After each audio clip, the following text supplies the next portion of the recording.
This podcast will focus on how technology firms develop a product roadmap and the types of decisions that they need to make in doing so.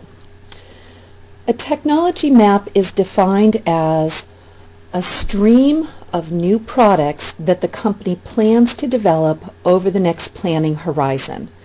This includes both incremental innovations based on their existing technologies and product platforms, as well as breakthrough products that the company anticipates investing in.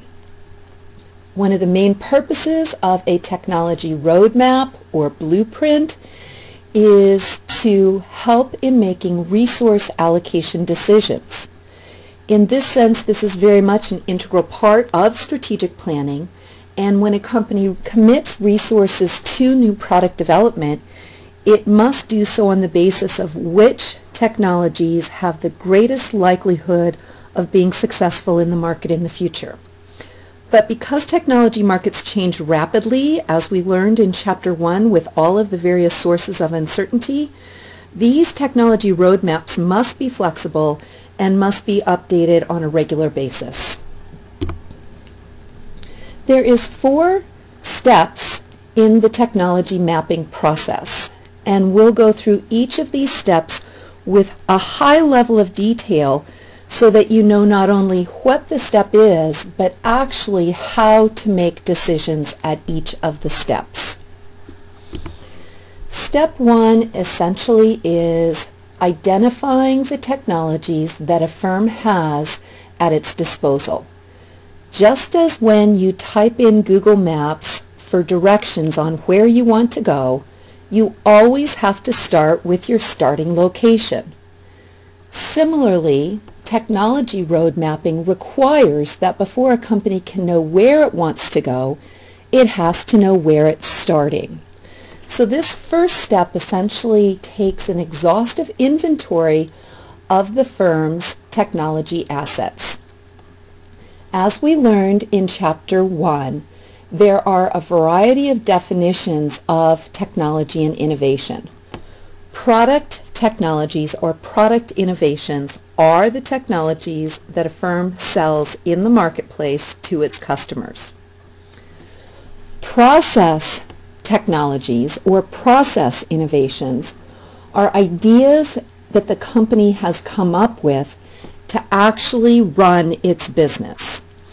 An example of this came out of Fast Company magazine in the summer of 2013, which detailed the steps Taco Bell went through to develop its successful new product called Doritos Loco Tacos. In the course of developing the new taco shell based on the Doritos chip, the company had to develop over 30 prototypes in terms of creating shells that had even seasoning on all sides and the bottom, that the shell itself was bendable to make a taco, but very snappable in terms of the crispness that people expect. And one of the major challenges that Taco Bell faced in manufacturing these new shells was actually the nacho seasoning that it needed to coat the shells with. And in order to actually accomplish this, Taco Bell had to create a totally new seasoning machine in an enclosed chamber because the seasoning dusting created such diffusion in the air that it wouldn't have been safe for workers to actually breathe that concentration of the seasoning dust. And so this is an example of a process innovation that a company has developed and owns in-house. In fact, I wouldn't be surprised if Taco Bell actually patented their new seasoning machine. Another type of technology identification is with respect to management know-how. As we learned in Chapter 1 in the definitions of innovation, companies often have unique cultures, unique training programs, unique protocols for new product development that can, in and of themselves, be sources of potential innovation in the marketplace. Let me use one more example here. Interface floor is one of the best examples of successful, sustainable innovation in the world today. And in order to develop their products, which are now carpet tiles, so that when carpeting needs to be replaced, people don't have to rip out the whole carpet, they only replace the sections that exhibit wear. And these carpet tiles are made with green textiles in a green process. And Interface Floor has created a leasing model where they will come in and actually manage a company's floor so that the company doesn't even have to buy its own carpet any longer. This allows Interface Floor to have control from product development, manufacturing, installation, rip out and recycling of those textiles for the next generation in a cradle-to-cradle process. Interface Floor has been so successful with this that it has started a consulting arm in sustainable business practices called Interface RAISE, R-A-I-S-E. This is just one example of a company's business process and management know-how essentially being a potential source of revenue.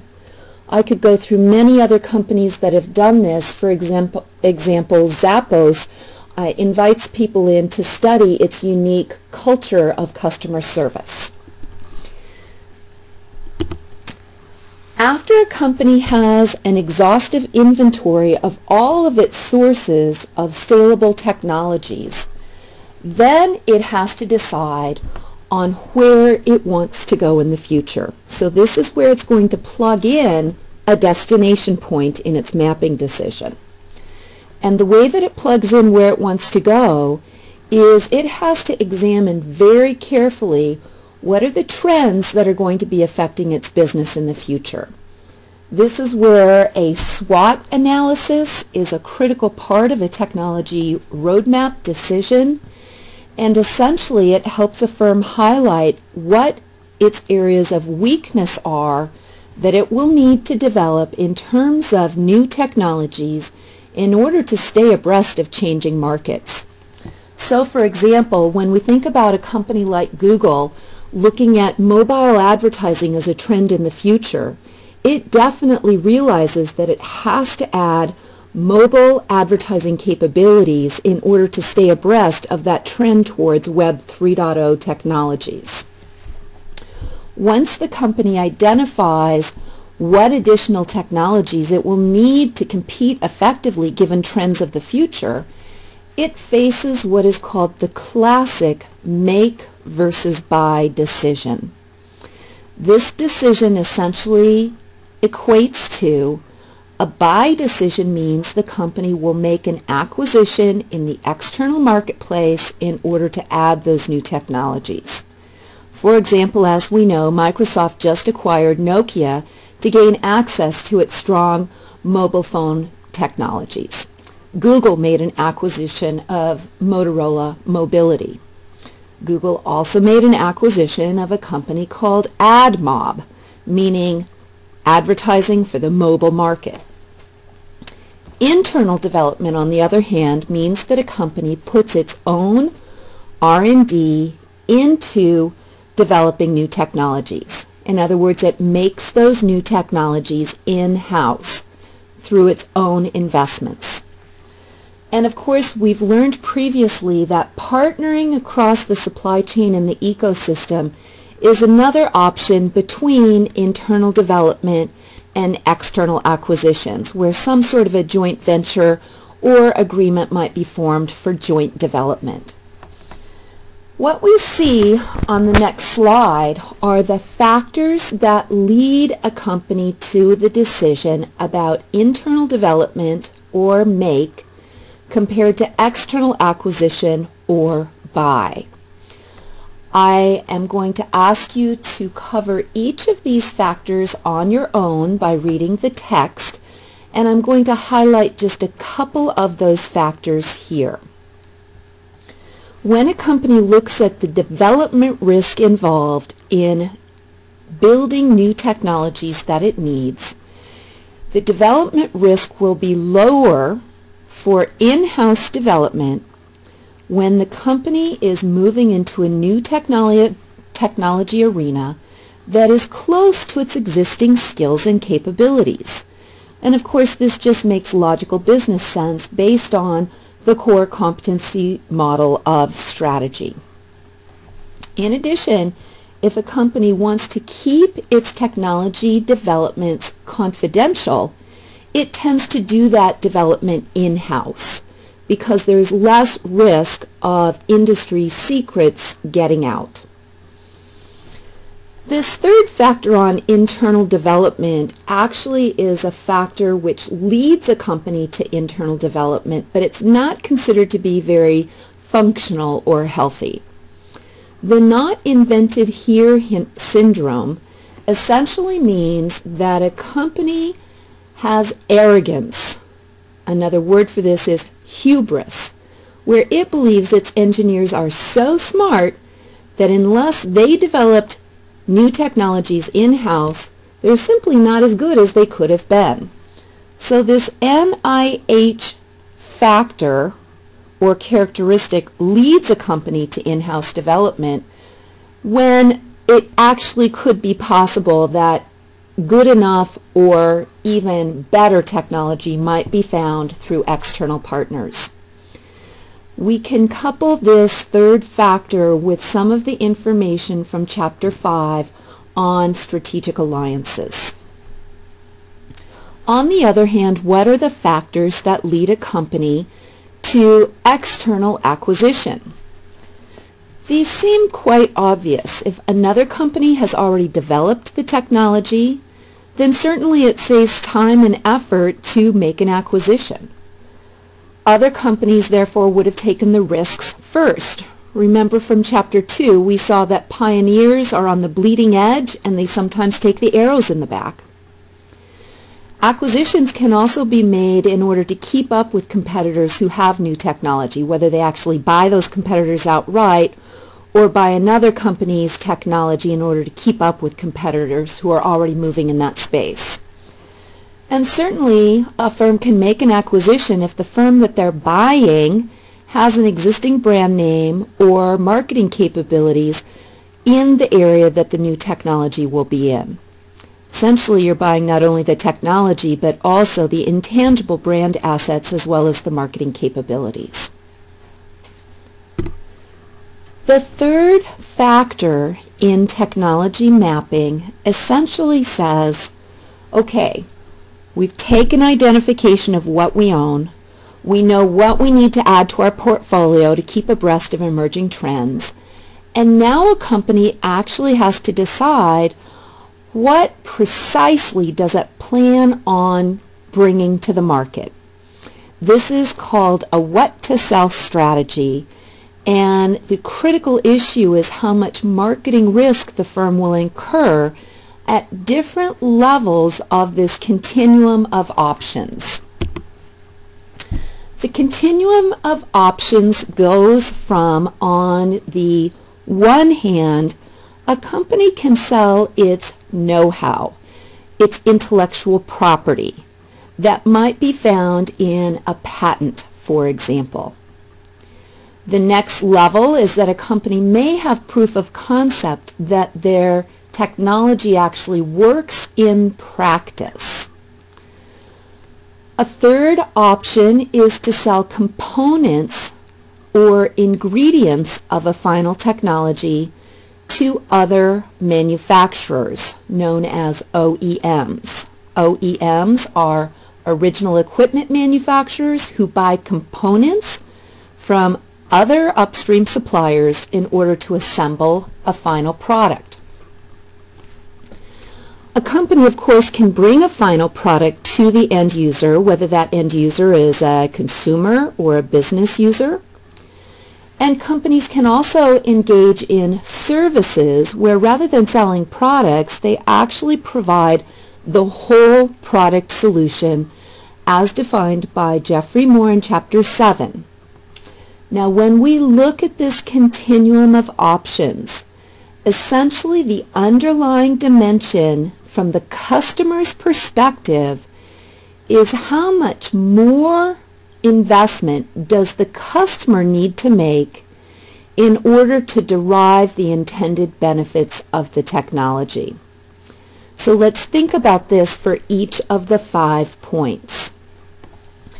When I, as a company, buy another company's patent or intellectual property, it is incumbent upon me not only to figure out how to manufacture that product so that it's, scales up to meet demand in the market, but I also have to engage in all of the marketing, customer education, distribution. All of that becomes my responsibility. So no matter how much I spent for the patent, I still have a lot of money to spend before I actually bring a saleable product to market. When I buy, as a customer, somebody else's idea that has demonstrated proof of concept, for example, if I'm going to buy some pharmaceutical formulation that the inventor has taken it through stage 3 clinical trials, and I know that the formulation has proven efficacy in a human sample, I still have to be the company who manufactures it, markets, and distributes it. If, on the other hand, I, as the customer, am going to buy components, I'm a manufacturer, then at this point, the customer that I'm buying those components from essentially has done all the manufacturing. So all I have left to do is distribution and marketing to customers. If I sell final products to the end user, then essentially I'm incurring quite a bit of risk in the marketplace because I have to manage all of the customer relationship side of the equation, customer inquiries, etc. Finally, if I offer an end-to-end solution in the marketplace, what this means is I am going to provide services to customers, and if I'm buying from another company their end-to-end solution, then I'm going to spend quite a bit of money for that because they've gone through proof of concept, they've gone through manufacturing, they know who the end users are, and so my incremental expense is going to be quite a bit lower. Think, for example, of a technology consultant who essentially buys off-the-shelf products in terms of computers and software, and then they provide some consulting services to their customers in a local marketplace. So when we think about these additional expenditures that a customer must incur, what we see is that there is an inverse relationship between how many expenditures the customer has to incur in order to realize revenue from the technology in the market against how much the seller of this continuum of options thinks they want to sell it for. And we'll do a couple examples of this in class. One of the most interesting examples of this from a research perspective is a doctoral student out of the University of Arizona, Kelly Lynn Frias. Her dissertation essentially explored how do companies make these decisions about what they actually want to sell. And this is especially pertinent in the technology transfer process between university inventions that need to be spun out into the commercial marketplace, because those university inventors frequently do not have sufficient capital or marketing or customer knowledge to be successful in the market, yet they frequently believe that the value of their idea is much higher than any business is willing to pay them for it, because the business has to incur all the risk in commercialization. So we see this tension in the valuation between the buyer and the seller. This diagram essentially gives advice to the technology developer about where they should sell along this continuum, along the top columns between selling know-how, proof of concept, ingredients, components, the final product, or the end-to-end solution or service bureau. What we see is that when the technology does not fit the company's mission, when the firm does not have sufficient resources to commercialize it, or when there are many competing technologies in a marketplace, it makes sense for the inventor essentially to sell either the patent, the proof of concept, or in some cases go ahead and manufacture the components and sell those to the OEM. But because of this lack of fit and this insufficient resources and the diverse range of technologies in a market, to bring the final product to market is going to be extremely risky, and the odds of success are low. When a market is characterized by network effects, so the old phrase for network effects is called demand-side increasing returns, the idea that the value each user gets increases exponentially as there are more users. And we know this exists primarily for software platforms where the value is a function of communication and connectivity between users. And the reason that licensing makes sense here is because if I license my technology, more and more companies will offer the same platform, which essentially means that I'm going to become a de facto monopoly, and more customers will be using that platform, which drives this virtuous cycle of network effects. This is also what we see when offering technology to competitors might encourage industry standardization. And if standards are important, then if I license my technology to competitors, it helps all of the competitors in the market to be on the same platform, meaning that there are not incompatible standards. Companies also license if they have skills in one market segment, but they might license their technology for other companies to commercialize in other segments. This happens quite a bit in global marketing, actually, where a company will license a partner to sell its technology in foreign markets where the company doesn't have expertise or can't afford to staff an office. At the other end of the continuum, what we see is that if a company offers components that are generally incompatible with existing industry standards, it should offer a complete solution. Think of the situation of Apple or Sony. They typically offer hardware, software, and the content all in a bundled, seamless environment for customers because they have a walled garden or a proprietary standard.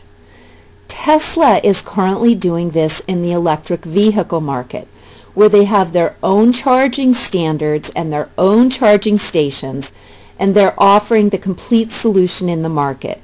The charging infrastructure, the chargers, and the cars, and the batteries. Companies will commercialize the final product that customers buy and take out of the box to use when there are either incompatible components, when they are offering technology to competitors, and when they have skills in only some market segments. So what you see here is companies may license the components or the patent and simultaneously commercialize their own product. Now, this is not necessarily a high-tech example, but an example of this is when companies sell national brands in the consumer market. For example, a Frigidaire washing machine.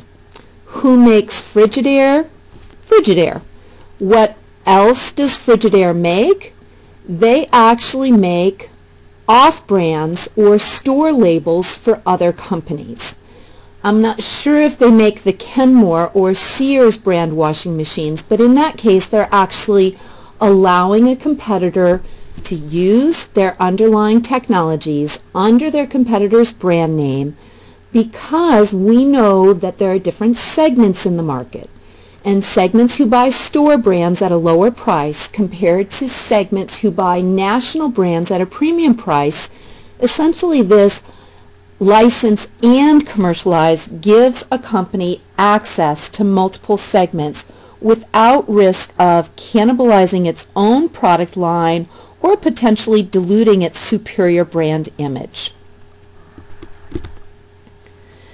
As I mentioned previously, this what to sell decision is particularly important in technology transfer offices, where we have inventors who need to partner with larger companies who have the resources and expertise to bring those inventions to market. And the difficulties in making technology transfer happen essentially relate to the valuation of the idea. For those of you who are interested in valuation, there is a very useful website that is run by an angel investor. His name is Bill Payne, P-A-Y-N. And if you Google Bill Payne, due diligence on valuation, he has a lovely worksheet to help with valuation of intellectual property. I'm going to end this section of Chapter 8 podcast here, and we'll go into the fourth step and other issues in this chapter in the next podcast.